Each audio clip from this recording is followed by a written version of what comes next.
So the last thing that I wanted to ask you about is if you could tell me what it means to be a rope puller.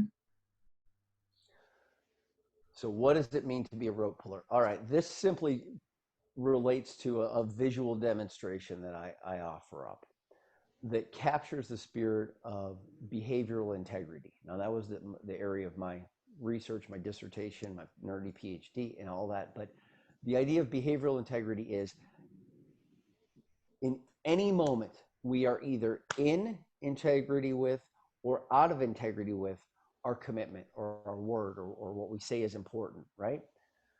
Now, if we're out of integrity with our values or our word or our faith, doesn't mean we're bad people. Just means in this moment we've got a choice, right? So we stand at this gap. On one side of the gap is who we say we want to be and our identity, our espoused values, our espoused commitment. I want to be a present and engaged dad. I want to be an empowering leader and supervisor. I want to be a patient father, whatever it is. There's that commitment, and that's on one side of the gap. Let's say that's on the far side of the gap.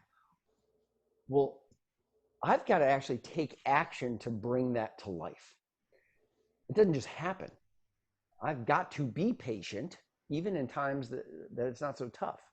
I've got to be, present and engaged, even when there's a lot of distraction. So just saying this is an important first step, but the moments that show up put us at the other side of the gap, and we've got to bring them to life. We've got to step across this gap.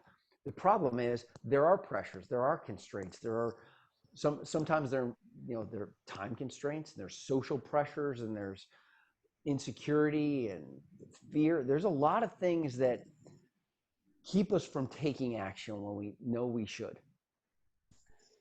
And I say those are ropes that are holding us back. They're pulling us away from taking the step across that gap. Well, how do we push through that anyway? Because those voices in our head, for example, those ropes that are pulling us back, insecurity, fear. I've never been good at stuff like this.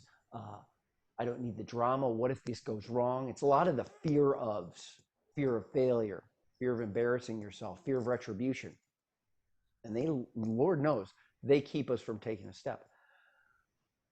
So to overcome those fears, there's some things we can do sort of internally to help us build confidence and competence to overcome those pressures.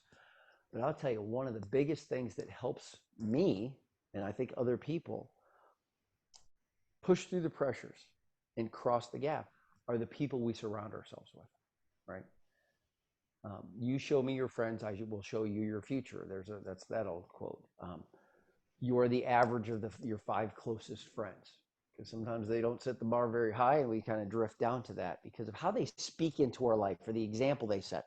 But man, sometimes there are people in our life who, by their example, by how they talk to us, by their commitment to us, when they engage with us, especially when we're having our gap moments where the insecurity and the fear is overwhelming us, sometimes they're powerful enough to grab a rope and help pull us across the gap, right? Pull us toward who we're trying to be, help us overcome the pressures, the voices in our head. So I honor and so appreciate the people in my life. Sometimes they're giving me tough love. Sometimes they're checking in on me and asking me, hey, how's that thing you said was important going? Because they're tapping me on the shoulder, gently nudging me toward who I'm trying to be.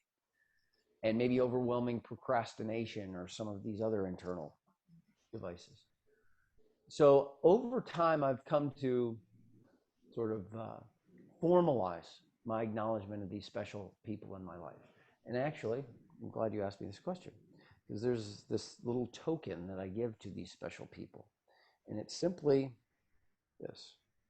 I bought this from this really cool company that makes these. It's a bracelet, right? Bracelet fits around like this.